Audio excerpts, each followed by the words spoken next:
Está começando Bendito Agro. Explicando o agronegócio e suas tecnologias de um jeito informativo e descontraído.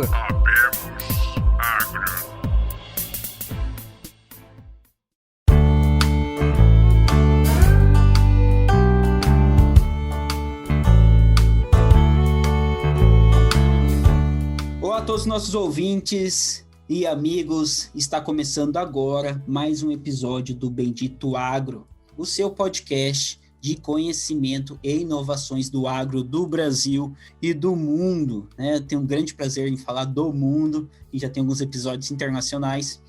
Esse episódio, como sempre nós falamos, como diz meu amigo Luciano, todo episódio é especial, mas cada pessoa, cada entrevistado, ele realmente é especial. Esse episódio ele tá cheio de conhecimento, história, mais uma lenda que começou em um dos grandes grupos do algodão, da soja e do milho que começaram no Brasil alguns anos atrás. E hoje vocês vão ter o prazer de ouvir e aprender um pouco mais com esse grande agrônomo, com esse grande, acho que, consultor e pesquisador também. Como antes de apresentar o nosso convidado, gostaria de falar para vocês, né, dar um oi aí para todos os nossos ouvintes. Luciano, que tá aí no meio do... Nem eu sei onde o Luciano tá, ele sempre tá no meio de alguma fazenda, no meio do mato, numa caminhonete, eu acho que embaixo de uma colheitadeira, embaixo de um trator. Mas fala aí, Luciano. Fala aí, galera, sejam todos bem-vindos a mais um episódio do Bendito Agro. Isso aí, Pérez, estamos aqui no meio do oeste da Bahia, tô dentro da caminhonete aqui gravando com vocês, roubando a internet de um amigo aqui, do Anderson, na fazenda Gemelli. Isso aí, é um prazer estar com vocês. E hoje o convidado é de peso, hein, Pérez? O convidado realmente ele é de peso. Acho que vou puxar algumas coisas aqui. O cara trabalhou na Agropecuária Maeda. Vocês já ouviram falar da Agropecuária Maeda em outros podcasts. Vocês vão lembrar ali, pessoal da Terra Santa, com Humberto, José Humberto, que é o CEO da Terra Santa, falou bastante da Agropecuária Maeda. Tivemos até um pouco do Sérgio falando da Agropecuária Maeda. E hoje vocês vão ouvir falar de um dos gerentes desse famoso grupo. Bom, vamos lá para o nosso entrevistado. Nosso entrevistado é Evaldo Kazushi Takizawa. Não vou mentir, eu treinei para falar esse nome antes. 52 anos, natural de Guaimbé, São Paulo. Engenheiro agrônomo formado pela Exalc, USP, em 1990. Começou a vida dele em Ituperava, em SP, em São Paulo. E depois começou a trabalhar em uma das propriedades da Agropecuária Maeda. E em 1995 ele fundou a Ceres Consultoria Agronômica na cidade de Primavera do Leste. Olá, Evaldo, diz aí um oi para os nossos ouvintes, para os nossos convidados. Olá, Péricles, olá, Luciano, muito obrigado aí pelo convite, é um prazer estar conversando com vocês aqui, basicamente para poder compartilhar um pouquinho do nosso dia a dia, do que já enfrentamos e também para que as pessoas ali que nos ouvem, né, possam usufruir de um pouquinho dessa experiência para que evitem repetir os mesmos erros que a gente já nos derrubou algumas vezes, nos fez tropeçar, mas enfim, acho que o grande objetivo aí é realmente esse bate-papo gostoso aí com vocês, Péricles, Luciano, muito obrigado aí pelo convite, um grande abraço para todos aí que estão nos ouvindo, um abração a todos então.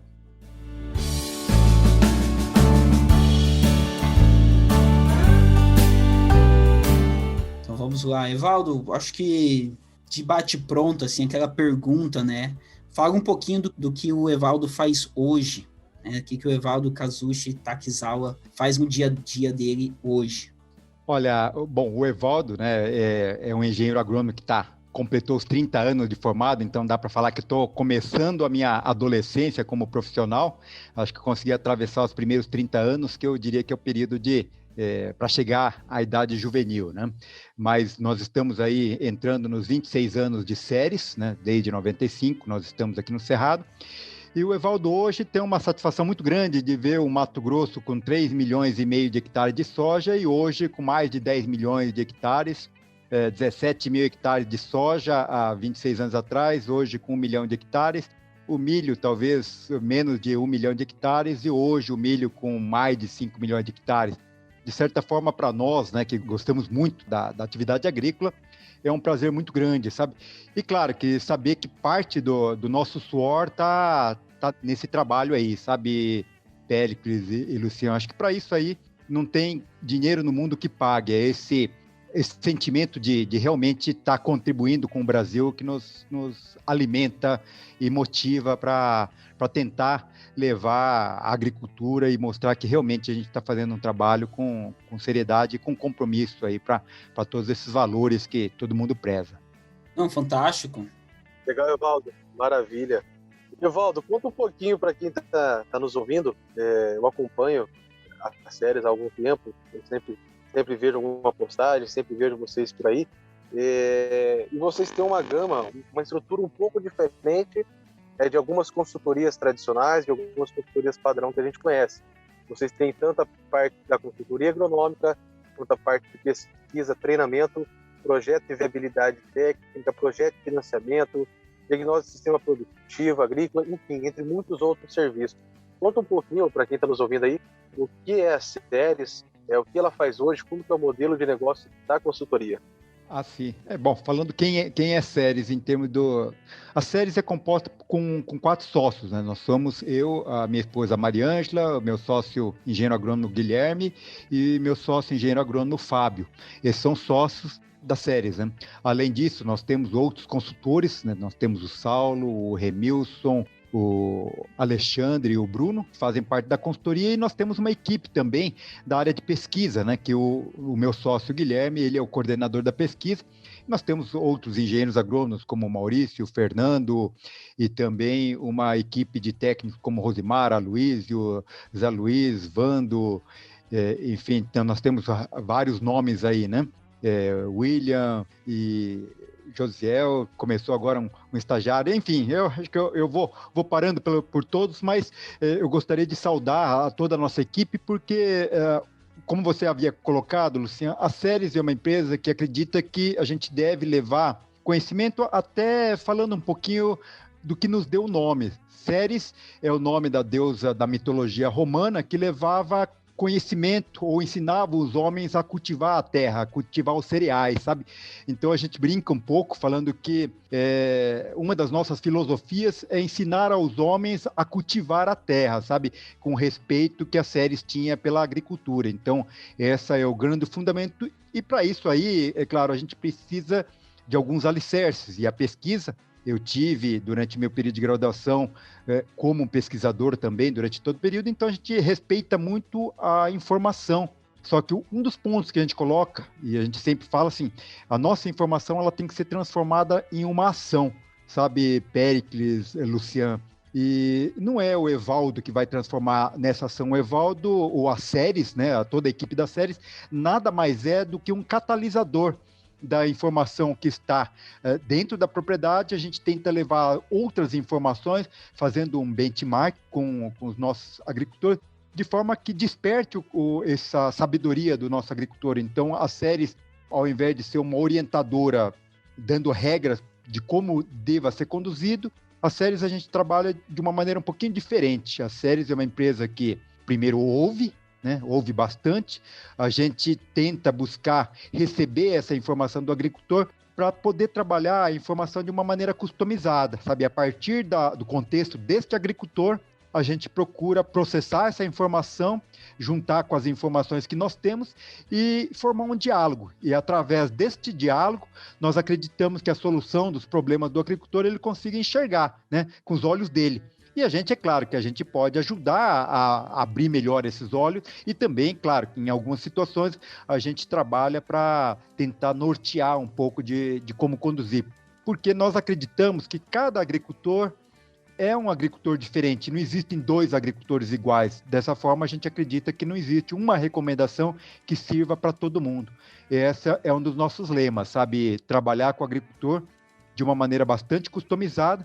Um dos nossos compromissos também que a gente tem, e a gente leva muito, e acho que também é um treino para que a gente possa instruir, nós somos uma empresa de treinamento.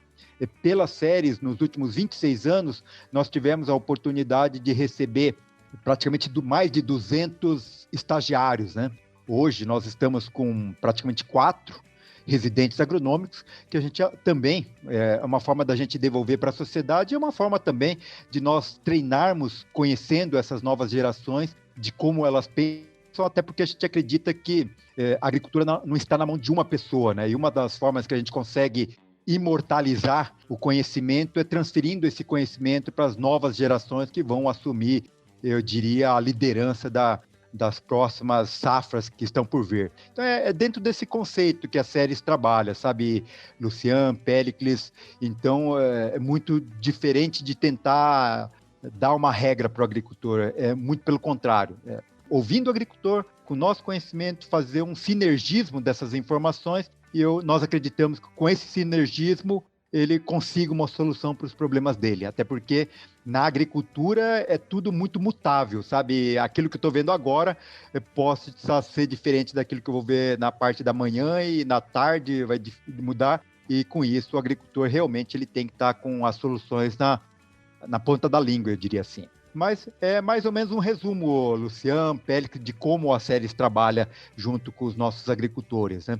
E a pesquisa, é claro, que eu diria que é o consultor dos nossos consultores, né? Então, para que o agricultor possa ter uma informação respaldada, né, numa base científica, a gente procura fazer pesquisa, procura intercambiar essas informações com outros amigos, né, do qual a gente também fazem trabalhos de pesquisa, de forma que nunca a gente deixe levar pelo achismo. O nosso trabalho tem que ser respaldado num argumento técnico, respaldado em experiência, não é? Um banco de experiência que também nem sempre a gente tem informações técnicas para isso, mas de gente que a gente acredite que é uma informação de confiança. Então, é basicamente tentar levar informações de confiança para o nosso agricultor. É mais ou menos dessa forma que a gente trabalha, Luciano.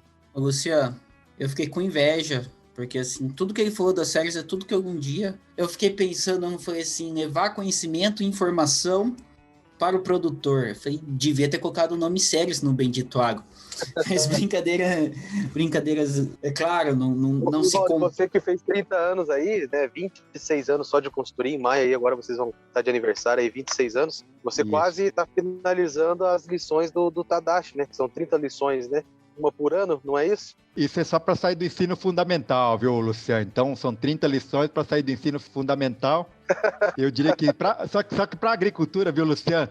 É interessante que você repita todos os anos e trabalhe como se fosse o primeiro, sabe? Então, infelizmente, a gente vai começar uma safra como se fosse o primeiro ano. E uma pergunta, Evaldo, como que você organiza? É impressionante, até na minha pós-graduação ali na Solo Agro, teve um consultor da Exalc, acho que foi o Guilherme, que foi lá, foi dar aula, e um ponto interessante é que ele tinha muitos dados de Primavera do Leste. Um dos pontos, quando você mencionou que desde 1995 vocês estão trabalhando com consultoria em Primavera do Leste, como é que vocês organizam tudo o que aconteceu? Porque eu fico imaginando que vocês devem ter um conhecimento acumulado desde 95 até 2021 na região sudeste do estado, que deve ser muito valioso. E como que vocês se organizam? Vocês tomam alguma atitude ou decisões pensando no passado, ou sempre pensa como todo ano uma safra nova? Péricles, na verdade, a agricultura ela é muito mutável, sabe? Quando a gente faz um balanço, tem muitas informações que eu sempre converso com toda a nossa equipe. Aquelas informações do qual a gente deve ressuscitar quando elas estão, vamos falar, dormentes no passado, e trazê-la para o presente. Muitas vezes eu tenho que ressuscitar e trazer para o presente e deixá-la no presente, e para o futuro eu vou mudando de informações. Tem algumas informações que eu devo apagar do passado e deixar no passado e não trazer nem para o presente nem levar para o futuro. E algumas informações que estão no presente que a gente tem que levar para o passado. Um exemplo, né, de como a Ceres trabalha, né? Hoje eu peguei na nossa biblioteca um livro da Ana Primavesi, né, sobre agricultura, ecologia, da agricultura tropical, né? Acho que é manejo ecológico da agricultura. Então, isso são coisas tem muita coisa que estava no passado, mas a gente acaba tentando trazer para o futuro, porque a gente discute muito, desde adubação verde até aumento de biodiversidade, bioestruturação de solo, como reestruturar o solo, enfim. Como que a Ceres faz com nossas informações? Eu diria que ainda a gente está trabalhando de forma muito tácita, transmitindo ainda muito verbalmente. Mas é claro que aproveitando essas novas tecnologias tecnológicas, né, essas novas tecnologias, a gente está procurando guardar um pouco dessas informações de várias formas, né? assim como o Bendito Agro tem feito, eu diria que muito dessas informações, a nossa ideia é deixar gravado dessa forma, e a gente tem pensado de uma maneira séria. Nós escrevemos algumas vezes alguns artigos, alguns manuaizinhos para o pessoal, tivemos a oportunidade de trabalhar também escrevendo alguns capítulos de alguns livros, né? Como o livro do professor Aloysio Borém, um dos capítulos nós tivemos a oportunidade de escrever do algodão do plantio à colheita, alguns manuais do IMA, enfim. No passado tivemos a oportunidade de trabalhar também escrevendo alguns manuais da Empaera aqui do Mato Grosso, e dessa forma a gente vai guardando. Só que, como o mundo está mudando e essas novas tecnologias, elas talvez não tenham o mesmo hábito de leitura, né, num livro físico, a gente também deve se moldar a essas novas tecnologias e deixar gravado em podcast, em filmes, enfim. É o que a gente está tentando fazer, né? E depois, é claro, muitas dessas informações elas estão sendo armazenadas de uma maneira bruta e inevitavelmente a gente vai precisar selecionar essas informações, como eu havia colocado, aquelas que a gente vai enterrar no passado, porque a gente não pode negar que muito nós erramos no passado e hoje entristece a gente lembrar que a gente errou, mas na ocasião eu diria que era a informação que nós tínhamos no momento, muitas informações que nós acertamos no passado e nós temos que resgatar, porque está um tanto esquecido, e muitas informações agora do presente que a gente vai ter que usar a nossa criatividade, o espírito inovativo para tentar mudar ou criar coisas novas que a gente está observando, mas nós temos tentado transmitir muito dessas informações. Semanalmente a gente tem uma reunião aos sábados de manhã que a gente chama reunião de nivelamento, onde a gente deixa discutido e sempre fica gravado em ata todas essas reuniões, onde a gente discute os assuntos mais relevantes e também coloca o foco da próxima semana, né? E claro que também, utilizando esses outros recursos, a gente acaba deixando tudo isso, de certa forma, armazenado numa plataforma que depois qualquer um da equipe possa acessar. É mais ou menos assim, Pélix, ainda nos falta muitos recursos para organizar. Eu estou pensando que daqui a algum tempo talvez eu pare para organizar melhor as informações e classificar elas por grau de relevância. E aquilo que eu devo ter que colocar como exemplos, né? Aquilo que nós erramos para que a gente não erre mais, sabe? Talvez esses sejam, eu diria, as informações mais valiosas aí para a gente deixar viva na memória, pelo menos na memória, para que a gente não reproduza mais. É mais ou menos dessa forma que a gente está guardando essas informações e esperamos que surjam meios mais práticos aí para a gente levar essas informações adiante. Ô, Luciano, quando o Evaldo ele responde a pergunta, é quase uma aula, né? Eu adoro, tá sendo... eu me lembro alguns outros professores que eu tive, realmente é uma aula cada resposta. Com a tecnologia que a gente tem, Pérez, tinha que ter jeito de conectar um HD aí na cabeça do Evaldo e transferir isso tudo, né? De forma organizada. Exatamente. Mas é uma luta, é uma dificuldade, Evaldo, que muita gente está tendo, grandes grupos estão tendo, de conseguir organizar todas essas informações do passado, aí 10, 15, 20 anos de informação, né? E para que elas possam auxiliar nas tomadas de decisão, né? Justamente isso aí, entender os pontos críticos, entender os erros do passado e não deixar isso acontecer mais. Então, organizar isso de forma sistêmica para que isso possa ajudar de auxílio nas tomadas de decisões, né? Se você pudesse, Evaldo, fazer uma linha do tempo, né, de todo esse tempo aí que você está no Mato Grosso, vamos pegar aí a cultura do algodão. Se você pudesse fazer uma linha do tempo aí do algodão, como que isso evoluiu, quais foram os maiores erros do passado, como que o algodão evoluiu no estado do Mato Grosso. Olha, Luciano, se você me permitir, eu vou fazer... Lá vem outra aula. Uma linha do tempo até um pouco anterior, sabe? Como você falou do algodão, né? Mas imaginem vocês que nós tivemos a oportunidade de vivenciar uma época do algodão onde a colheita era manual, colocada em sacaria, transportadas em caminhões e costurado, né? E, enfim, tinha unha para carregar. Rapidão, Evaldo, eu não quero te cortar, mas só quando você, em 1992, 93, quando você estava na Agropecuária Maeda, ainda se colhia algodão com a mão? Assim, apesar da Agropecuária Maeda ter, naquela ocasião, as maiores frotas de colhedoras de algodão do mundo, né? 80% era mecânico e 20% do algodão ainda era de colheita manual. Então, eu iniciei minha vida com algodão em 87 em Goiás, na fazenda Tupi, que era a maior fazenda de produção de algodão da Agropecuária Maeda, ainda como estagiário. Na época a gente chamava de pragueiro. Tem gente que fala que isso é meio depreciativo, mas eu tenho orgulho de ter sido pragueiro, sabe?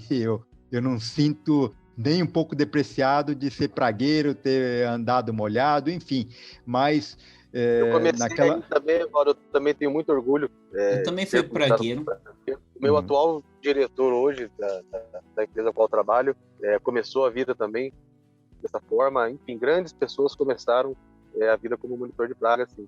Hoje, Evaldo, tem um nome mais bonito que fala avaliador de cultura.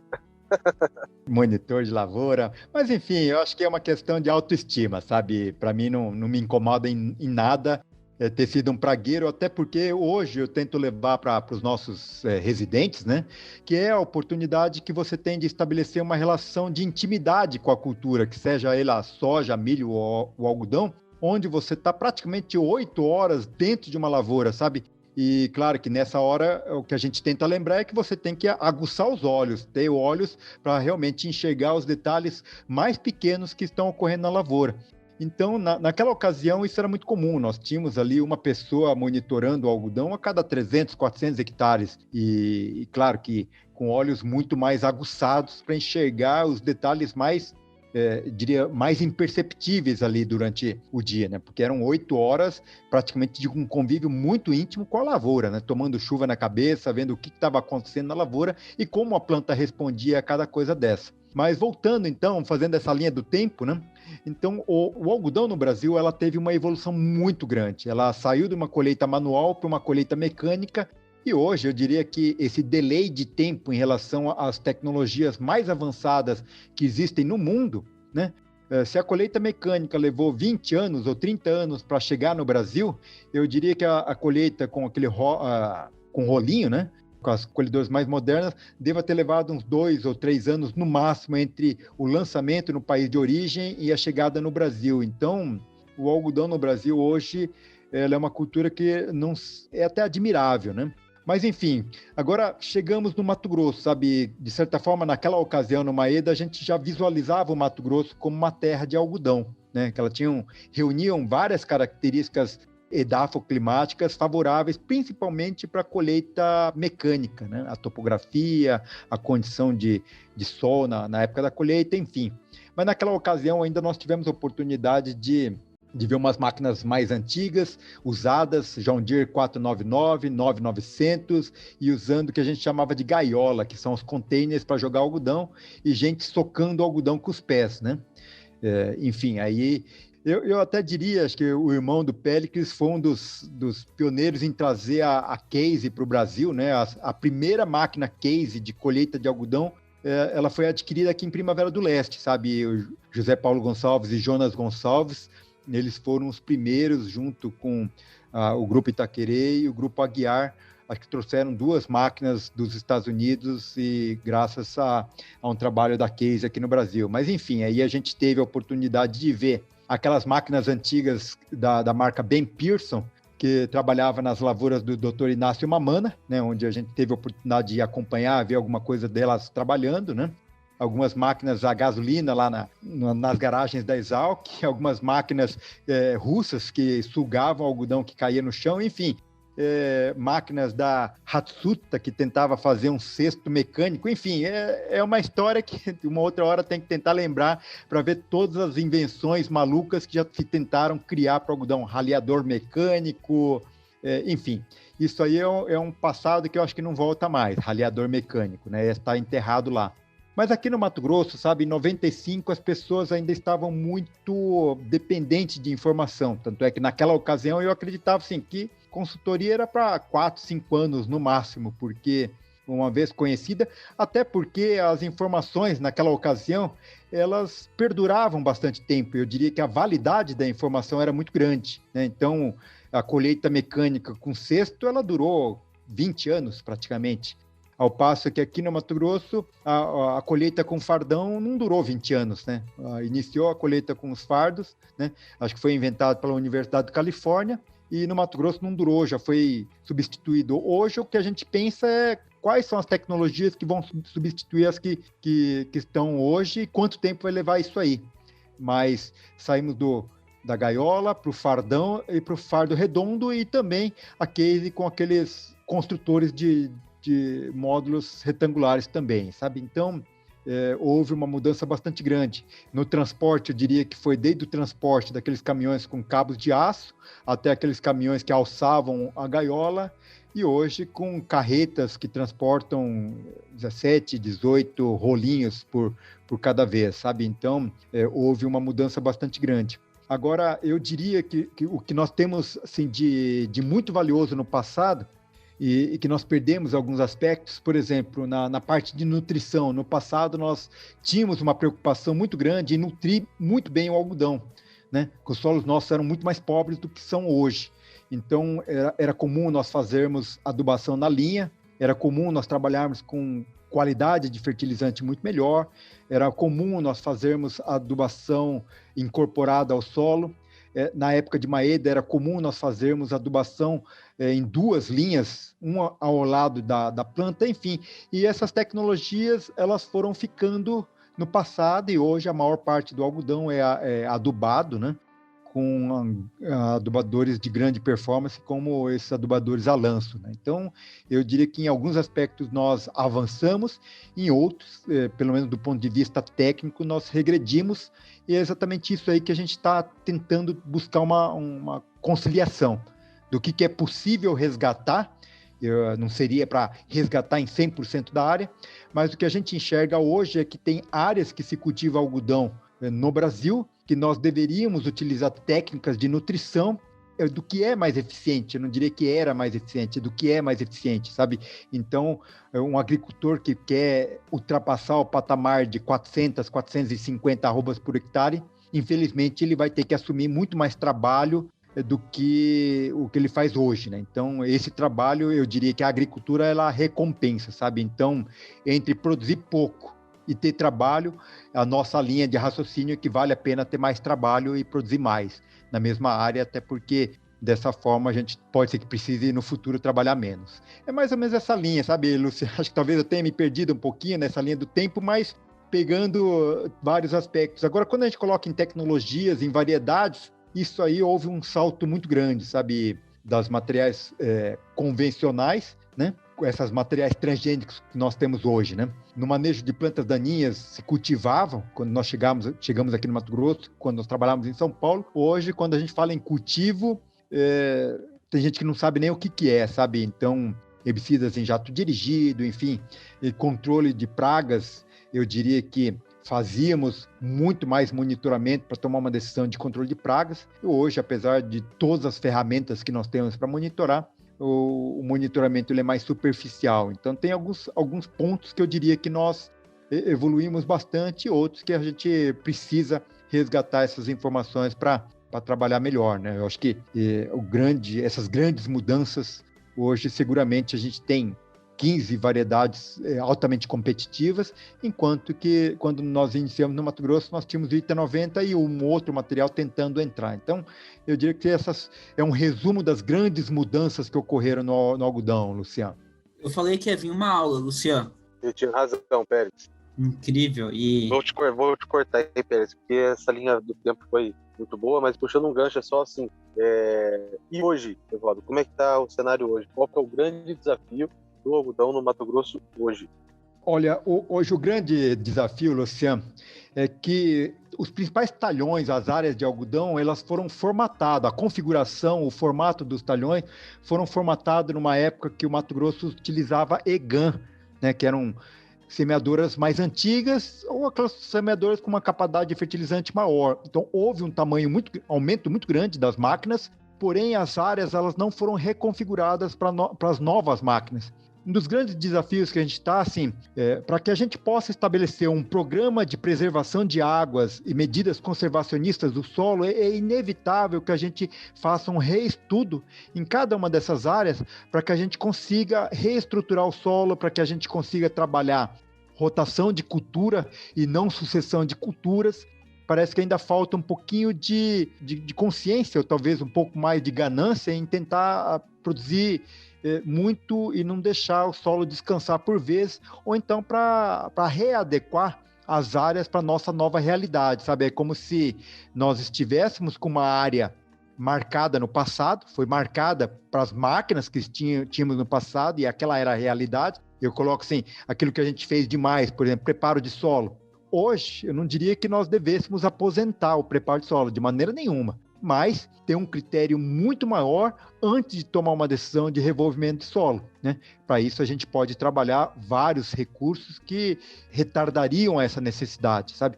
Então, quando eu coloco assim, hoje o grande desafio talvez seja o de conscientização. Nós, como trabalhadores na área de extensão, ter ideia de que esse trabalho de conscientização é um trabalho bastante difícil, sabe?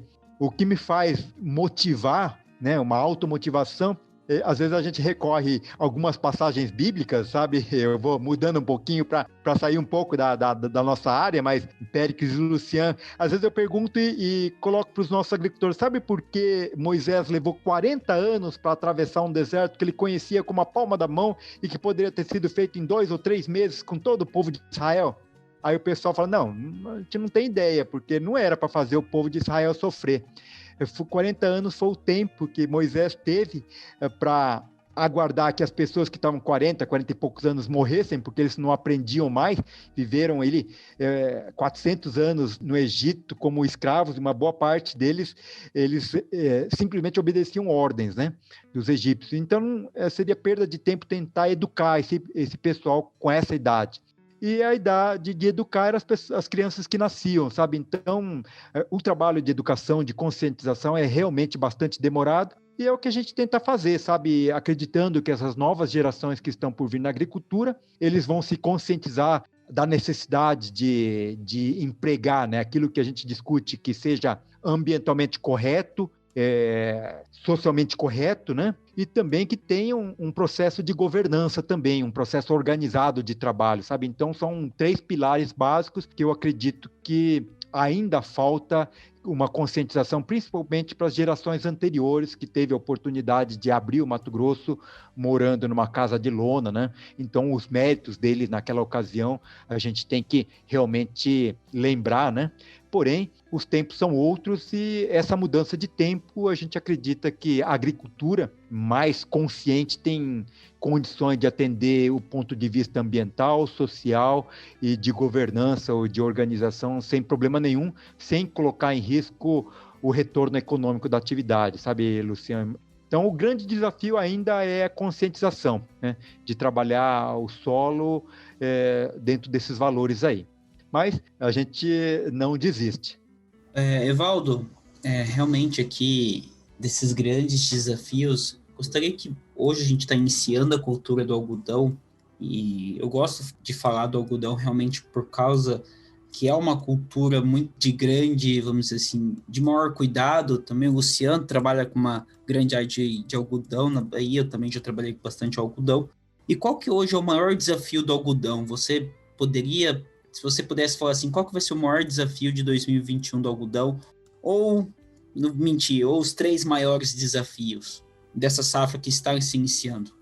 Sabe, Pélix, é claro que muitos compromissos te obrigam a tomar algumas atitudes, sabe, Pélix, mas eu vou te colocar assim, do ponto de vista técnico, sabe, quando a gente começa a pensar, vou falar desse ano, a janela de semeadura. Nós temos que entender que janela de semeadura do algodão é algo sagrado. E como é algo sagrado, a gente não deve cometer, vamos falar, esse pecado de não obedecer à época de semeadura. Ah, não, mas eu posso ter alguns compromissos que me obriguem a fazer um volume de algodão.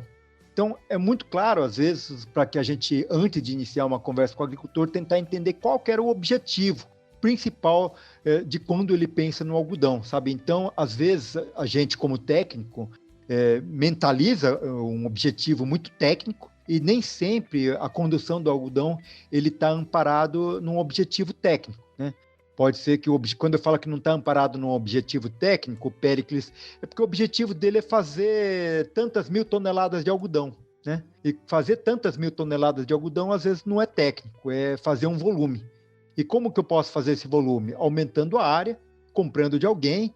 Eu tenho vários caminhos para atender essa demanda ou esse objetivo, sabe? E às vezes nós, como técnicos, eu vou fazer um meia-culpa, né? A gente acaba pensando muito de uma maneira técnica e esquece de conversar com o agricultor para tentar conversar com ele, para que ele possa se abrir e a gente entenda, né?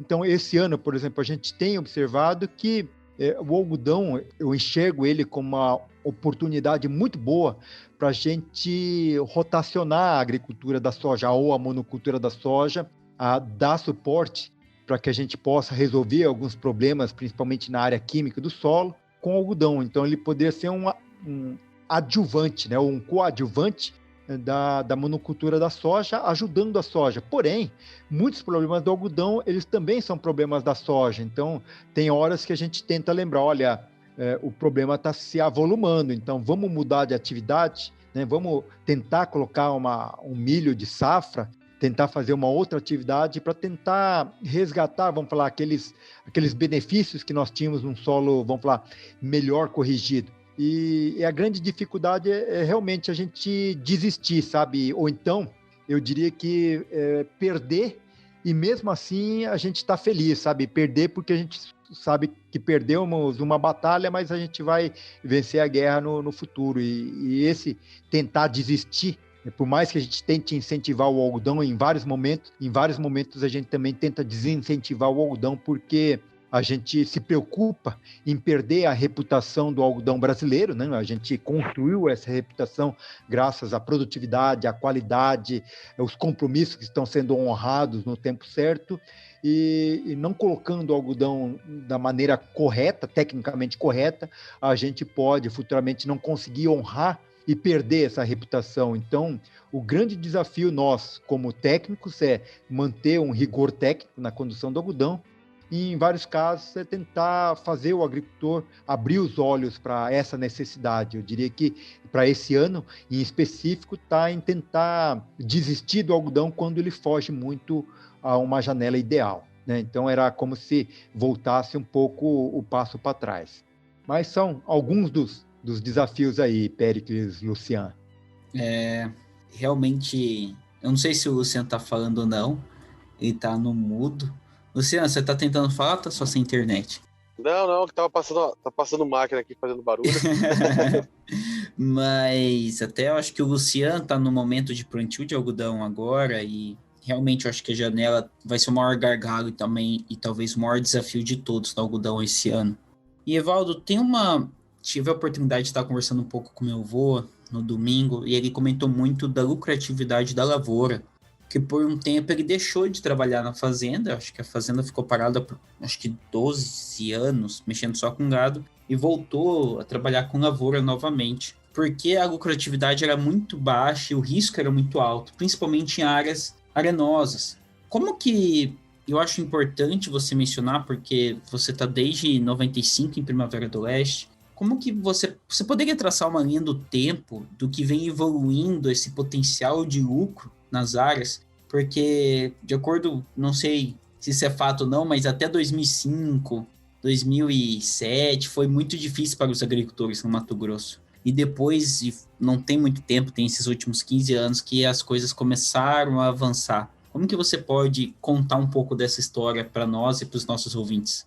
Olha, Péricles, nós tivemos a oportunidade de participar de um dos livros que contava um pouquinho da história do algodão, né? Acho que foi editado pelo pessoal da AMPA, né? Mas eu até brinquei, porque algumas crises na agricultura, elas ocorrem com uma certa periodicidade, sabe? Em 94, 95, a soja e o milho estavam muito ruim e o algodão no Brasil estava muito ruim. Eu até brinquei que formou-se uma roda dos desesperados, né?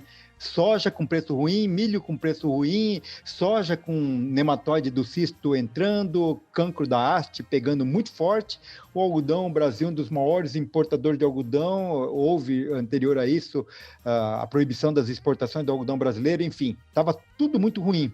E nessa roda dos desesperados surgiu uma ideia criativa, que era rotacionar o algodão com soja, né? Parando com soja e produzindo algodão. E naquela ocasião, né, uma vez o algodão no fundo do poço, veio com preço bom que começou a remunerar. Quando a gente fala em agricultura, sabe, é claro que às vezes quando a análise é feita durante uma safra só e uma cultura só, isso pode não ser interessante. Agora, quando a gente pega um universo de 3, de 5, de 10 ou de 15 anos, aí as histórias podem mudar. Agora, para isso aí, é muito importante que o agricultor esteja capitalizado para suportar os anos ruins, sabe? Então, uma coisa é certa, em 94 houve uma crise muito forte, em 2004 houve uma crise muito forte, né? E vai existir crises econômicas, e vai crises de pragas e crises ambientais. Para que vocês tenham uma ideia, em 2000, numa das regiões de atendimento das séries, a chuva cortou em uma das propriedades no dia 25 de fevereiro. E aqui, na região de Primavera do Leste, em 2002, a chuva cortou dia 23 de março. Então, vocês podem imaginar qual foi a catástrofe do algodão e das culturas de safrinha, sabe? Naquela ocasião, em 2000, o agricultor que plantava algodão, ele colheu em torno de 120 arrobas por hectare. E em 2004, foi um dos anos que mais choveu no Mato Grosso, aqui em Primavera do Leste, num dos pluviômetros da Agência Nacional das Águas do Rio das Mortes. Em fevereiro choveu 1.200 milímetros só no mês de fevereiro. Nós atendíamos algumas lavouras em Sorriso, Lucas, ficou impossível transitar, tanto é que se perdeu muito a soja na colheita. Então, esses fenômenos, de certa forma, elas são naturais, né, ou comuns na natureza e comuns na agricultura. O que a gente deve pensar é o seguinte: quanto eu estou preparado para esse fenômeno e para essas crises econômicas que estão por vir? Que é essa a única certeza que nós temos do futuro, sabe? Então, uma das formas que a gente tenta orientar os nossos clientes, olha, a tua, eu diria, antifragilidade, apropriando um termo do Taleb, né? Não ser robusto, sabe? Robusto aguentar o tranco, não, mas ser antifrágil para se aproveitar com essas crises. Eu tinha um vizinho no estado de São Paulo que ele falava que comprava fazenda só em ano de crise, porque como ele estava preparado para as crises, ele ganhava dinheiro no ano ruim, onde todo mundo perdia. Agora, no ano bom, onde todo mundo produz, é quase impossível comprar fazenda, sabe? Porque todo mundo está ganhando dinheiro.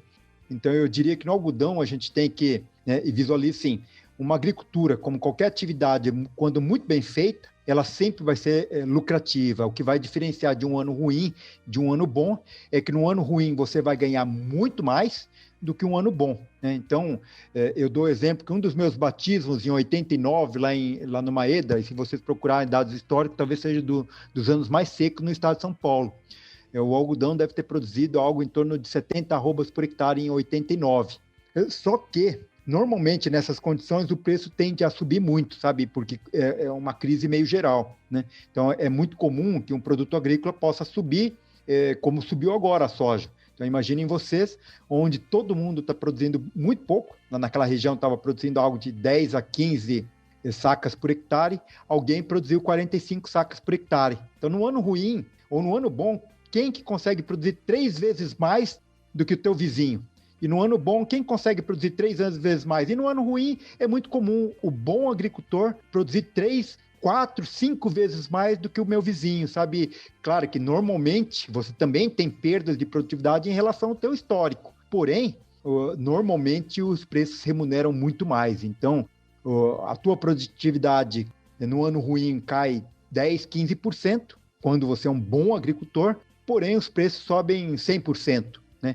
É como se você tivesse produzido muito mais, é só usar a matemática para fazer a conta, e é o ano que você tende a comprar as fazendas ao teu redor das pessoas que não se prepararam. Mas o que eu posso afirmar, Péricles, é que a agricultura, em anos ruins, ele dá muito dinheiro para os bons agricultores e dá muito prejuízo para os agricultores da média, né?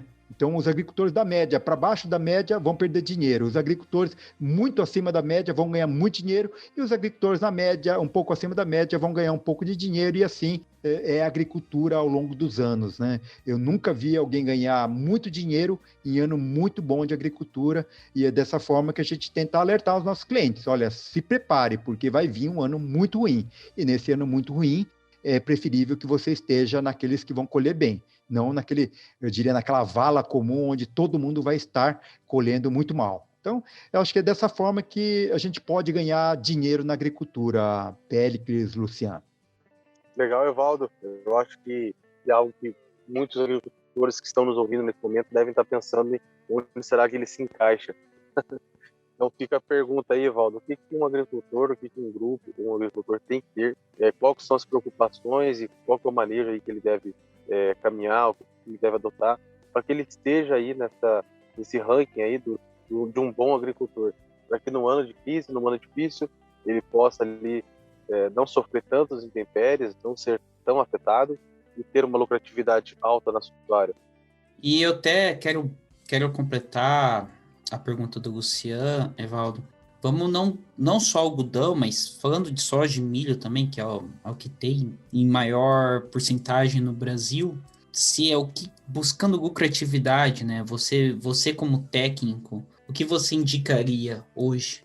Assim, Péricles, na verdade, quando eu uso muito exemplo, sabe? Quando pegaram os top 10, os 10 melhores agricultores australianos, para ver o que esses agricultores faziam de diferente em relação à grande massa de agricultores na Austrália, a pesquisa chegou à seguinte conclusão: a única coisa que os 10 melhores agricultores australianos faz de diferente em relação aos outros agricultores é uma boa rotação de cultura. Isso é bíblico, né? Então, quem sabe fazer uma boa rotação de cultura, eles vão estar mais blindados às intempéries que ocorrem, climáticas ou intempéries de preço, né? Porque a agricultura, a natureza nesse aspecto ali, ele te premia de uma maneira assim muito diferente, né? E eu costumo utilizar muito, sabe, e brincando às vezes com meus clientes, com a nossa equipe, né? Que esse ano, por exemplo, nem a corda de viola teve coragem de nascer, de emergir. E teve muitos agricultores que teve coragem de colocar semente de soja no chão. Então eu falo, gente, a gente tem que saber ouvir os sinais da natureza, sabe? Nós, como profissionais que lidamos diretamente com a natureza, eu diria que as respostas estão aí, sabe? Porque se nenhuma semente teve a coragem de despertar, mesmo em áreas de pivô, alguma coisa a natureza, os sinais da natureza estão nos falando. Então, eu diria que, não, mas se eu não fizer isso, eu vou perder a época de semeadura. O que eu posso afirmar é que quem fez a semeadura dia 6 de outubro e quem fez a semeadura dia 22 de outubro, colheram exatamente no mesmo dia. Quando o cara que fez a semeadura no dia 22, no dia 6, desculpa, de outubro deste ano, aqui no Mato Grosso, não perdeu e teve que fazer um replantio. Então, aí eu pergunto, qual foi a vantagem de ter feito uma semeadura praticamente com 16 dias de antecedência em relação a uma semeadura mais segura com solo úmido? A natureza, ela te indica qual que seria o melhor momento para você fazer isso aí, né? Então, é claro que antes de implantar uma cultura, eu tenho que estar resolvendo as questões básicas, pragas, doenças, a correção do solo, enfim, plantas daninhas, né? Eu acho que a partir desse momento eu consigo colocar, implantando a minha cultura, né? Agora, quando a gente fala em consultoria, sabe, e mostrando quais são as culturas que mais poderiam remunerar o custo-benefício para o agricultor, então eu costumo falar para o pessoal o seguinte: onde você vai investir o teu real? Se você quer investir R$1 e ganhar R$2, invista numa consultoria, por exemplo, para gergelim, né? A Ceres teve a oportunidade de acompanhar algumas lavouras de gergelim, ou invista numa consultoria para mamona, ou invista numa consultoria para caupi. Por que isso? Existe um mito que caupi produz sem adubo. Não, produz, mas produz pouco. Agora, se você quer produzir pouco, realmente, não invista em consultoria. Agora, se você quer produzir caupi com uma alta rentabilidade, invista na informação, invista em conhecimento, invista em sabedoria. Por quê?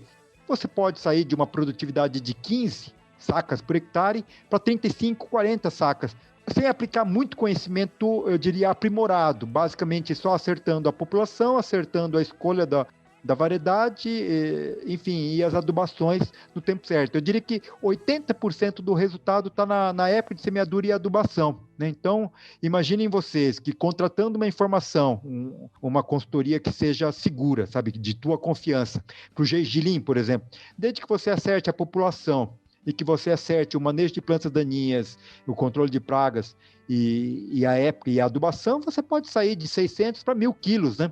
Então, eu pergunto, soja, nós da consultoria, nós não conseguimos fazer o nosso cliente de 75 sacas e ir para 150. Mas os nossos clientes, por exemplo, de mamona, pode sair de 500 para 1.200. Né? Então, essa proporcionalidade a gente não consegue mais com milho, nem com algodão e nem com soja. E nessas outras culturas que as pessoas enxergam como culturas marginais, eu diria que seriam culturas que poderiam dar um amparo muito forte para a minha cultura principal, que é a soja. sabe? Então, nós podemos estar mudando de espécie vegetal, por exemplo, gergelim, uma outra família, a mamona, uma outra família, que poderia, apesar de não estarmos fazendo rotação de cultura, nós estarmos fazendo uma cultura de sucessão que mude um pouco, eu diria, copiando e plagiando as palavras do professor Andreotti, né? Fazendo a diversidade de carbono na minha área, sabe? Ao invés de fazer um tipo de celulose só de soja, fazendo celulose de mamona, de gergelim, de algodão, de outros tipos de celulose, como braquiária, painço, enfim, né? Essa diversidade realmente sempre deu certo e nós acreditamos que vai continuar dando certo, né? Nos próximos, talvez, 6.000 anos aí. Não tenho nenhuma dúvida disso aí.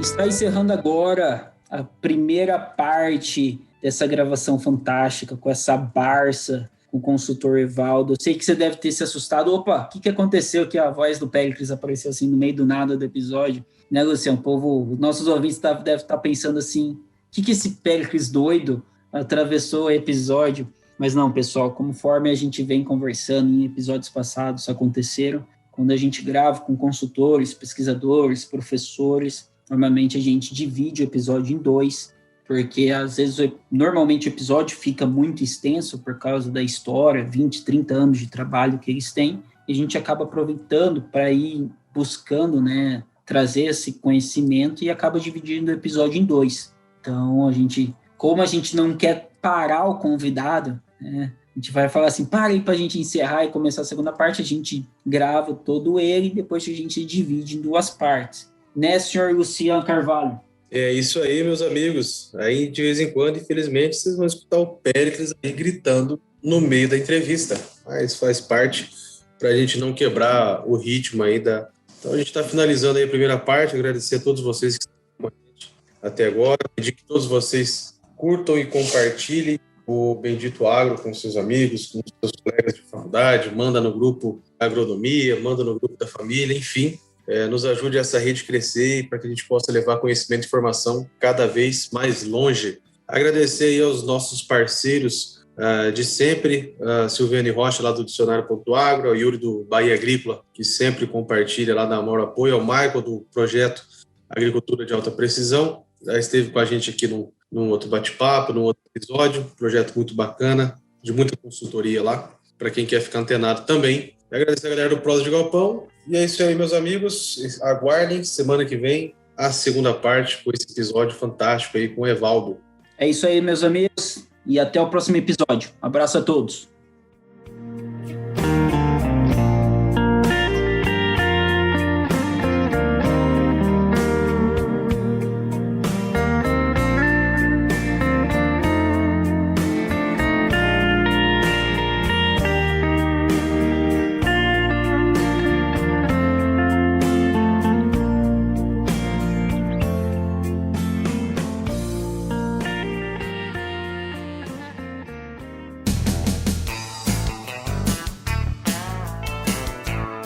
Você ouviu Bendito Agro. Acompanhe o nosso programa nos principais aplicativos de podcasts e fique por dentro das tecnologias envolvendo o agronegócio.